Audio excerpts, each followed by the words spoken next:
এই পবিত্ৰ দিন জগন্নাথ ৰথ যাত্ৰাৰ পবিত্ৰ দিনত কালি অন্তিম শেষ যাত্ৰা মাজুলী চাহ বাগিচাত মোক আমন্ত্ৰণ কৰিছিলে। তেখেতসকলৰ মাজুলী ৰাইজৰ নিমন্ত্ৰণ ৰক্ষা কৰি মই আজি মাজুলী চাহ বাগিচাত উপস্থিত হৈছোঁ আৰু মই নিজকে মানে সুখী অনুভৱ কৰিছোঁ। মাজুলীৰ ৰাইজে মোক আকুলিয়াই লৈছে আৰু মোক মাতি ফালে আজি যি এটা পবিত্ৰ দিনত যি মোক ভাল এটা মাৰ্গদৰ্শন দেখাইছে মাজুলীৰ ৰাইজে, তেখেতসকলক মই মোৰ ফালৰ পৰা ধন্যবাদ জ্ঞাপন কৰিছোঁ।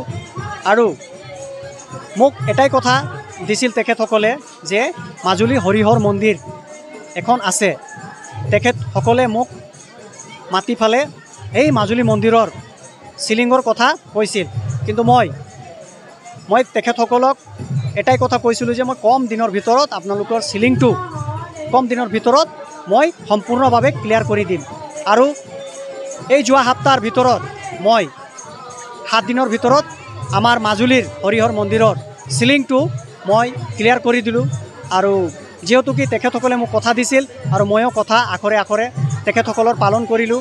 আৰু এইটো মই কৰা নাই, যিহেতু কি জগন্নাথ মহাপ্ৰভুৰ মানে ৰথ যাত্ৰা চলি আছে, তেখেতৰ আশীৰ্বাদ আছে আৰু মাজুলী ৰাইজৰ আশীৰ্বাদ আছে।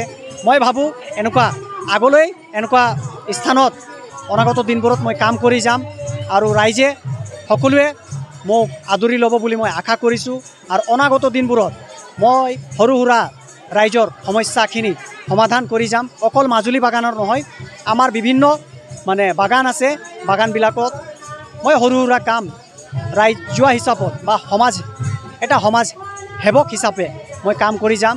আশা কৰিছোঁ অনাগত দিনবোৰত সকলোৱে যাতে কি মোক আশীৰ্বাদ কৰক আৰু ভৱিষ্যত দিনবোৰত মই সকলো কাম কৰি যাম বুলি মই আপোনালোকৰ আগত প্ৰতিশ্ৰুতি দিলোঁ। মই নিজৰ ব্যক্তিগত পুঁজি হিচাপত আজি মাজুলীৰ হৰিহৰ মন্দিৰত ব্যক্তিগত পুঁজি হিচাপত মই চিলিং 40x20ৰ চিলিং মই ইয়াতে লগাই দিবৰ কাৰণে সক্ষম হ'লোঁ। আৰু আশা কৰিছোঁ অনাগত দিনবোৰত মোৰ নিজৰ পুঁজিৰে মই নিজে কাম কৰি যাম আৰু যিমান ৰাইজ আছে সকলো অলপ নহ'লে অলপ আশীৰ্বাদ কৰিব বুলি মই নিজকে সৌভাগ্যজনক বুলি ভাবিছোঁ। আৰু অনাগত দিনবোৰতো এনেকুৱাই কাম কৰি যাম সমাজত, সৰু সুৰা কাম, ইমান ডাঙৰ কাম কৰিব নোৱাৰোঁ, কিন্তু সৰু সুৰা কাম আপোনালোকৰ দ্বাৰা মই কৰি যাম বুলি আশা কৰিছোঁ। বিদ্যুৎ বেহেৰা, মই মাজুলী চাহ বাগিচাৰ হওঁ আৰু মই আমাৰ হৰিহৰ মন্দিৰ কমিটিৰ মই সভাপতি। আৰু মই এই জগন্নাথ পূজাৰ অসমবাসীৰ সকলোকে মই জগন্নাথ পূজাৰ আন্তৰিক শুভেচ্ছা জ্ঞাপন কৰিছোঁ। আৰু আজিৰ এই মিডিয়া যোগেদি আমি এটাই বাৰ্তা প্ৰেৰণ কৰিব বিচাৰি আছোঁ যে আমাৰ আজি এই জগন্নাথ পূজা চলি থকাৰ অৱস্থাত আজি অন্তিম দিন হিচাপত আমি আজি পূজা কৰি আছোঁ। আৰু এই অন্তিম দিনত আমাৰ অৰঙাজুলি VCDCৰ চেয়াৰমেন সন্মানীয় পংকজ মল্লিক ডাঙৰীয়া আমাৰ এই মন্দিৰত উপস্থিত হৈছে। তাৰপিছত আমাৰ কাৰ্যসূচী আছিল 2-3টা। আমাৰ দাদাক আমি সম্বৰ্ধনা জ্ঞাপন কৰিলোঁ। তাৰপিছত আমাৰ যি ভক্তবৃন্দ আছে সকলোকে আপোনালোকে ইয়াতে দেখা পাব পাৰে যে সকলোৱে প্ৰসাদ গ্ৰহণ কৰি আছে। তাৰপিছত আমাৰ আজিৰ এই মেইন মটিভটো এটাই হৈছে যে আমাৰ বিগত সময়ছোৱাত আমি বহুত মানে আমাৰ অঞ্চলৰ ৰাজনীতিকে হওক বা সমাজসেৱক হিচাপে বহুতো ব্যক্তি আছে, কিন্তু আমি সিহঁতক আমাৰ এই মন্দিৰৰ যি প্ৰব্লেম আছিল সেই প্ৰব্লেম লৈ আমি সিহঁতক নিবেদন কৰিছিলোঁ বা আমি লেটাৰ আকাৰে দিছিলোঁ, কিন্তু আমি দেখা পাব পৰা নাই যে সিহঁতে আহি পেলাই এবাৰ হ'লেও মানে আমাৰ মন্দিৰলৈ ভিজিট কৰিব বুলি।